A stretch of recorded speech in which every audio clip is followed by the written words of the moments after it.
পাবনার ঈশ্বরদীতে মধ্যরাতে দাদিকে হত্যা করে বাড়ি থেকে নাতনিকে অপহরণের পর ধর্ষণের ঘটনা ঘটেছে। পরে পাশের ক্ষেত থেকে নাতনির বিবস্ত্র লাশ উদ্ধার করা হয়। ঘটনাটি ঘটেছে শনিবার দিবাগত গভীর রাতে ঈশ্বরদী উপজেলার দাসুরিয়া ইউনিয়নের ভবানীপুর উত্তরপাড়া গ্রামে। নিহতেরা হলেন সুফিয়া খাতুন ও তার নাতনি জামিলা আক্তার।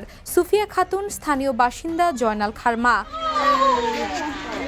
স্থানীয়দের বরাতে জানা গেছে, গভীর রাতে বাড়ি থেকে চিৎকার ও কান্নার শব্দ শোনা যায়। আশেপাশের কয়েকজন বাইরে বের হলেও কিছুক্ষণ পর পরিস্থিতি নিস্তব্ধ হয়ে গেলে তারা নিজ নিজ বাড়িতে ফিরে যান। সকালে পরিবারের সদস্যরা উঠানে সুফিয়া খাতুনের রক্তাক্ত মরদেহ দেখতে পান। একই সময় জামিলাকে খুঁজে না পেয়ে শুরু হয় তল্লাশি। পরে বাড়ির কিছু দূরে একটি সরিষা ক্ষেতে তার বিবস্ত্র দেহ পড়ে থাকতে দেখা যায়।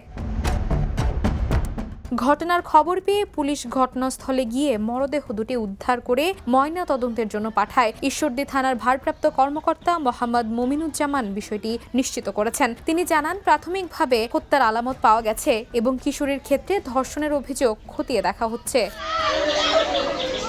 এই বিষয়ে বাংলাদেশ পুলিশের ঈশ্বরদী সার্কেলের অতিরিক্ত পুলিশ সুপার প্রণব কুমার বলেন, ঘটনাটি অত্যন্ত গুরুত্বের সঙ্গে দেখা হচ্ছে। সম্ভাব্য সব দিক বিবেচনায় তদন্ত চলছে।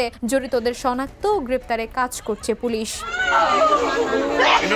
ঘটনার পর গ্রাম জুড়ে শোক ও ক্ষোভ ছড়িয়ে পড়েছে। স্থানীয়রা বলছেন, এমন নৃশংসতা আগে কখনো দেখেনি তারা। রাতের সেই কান্নার শব্দ এখনো কানে বাজছে অনেকের। Desk report, the news.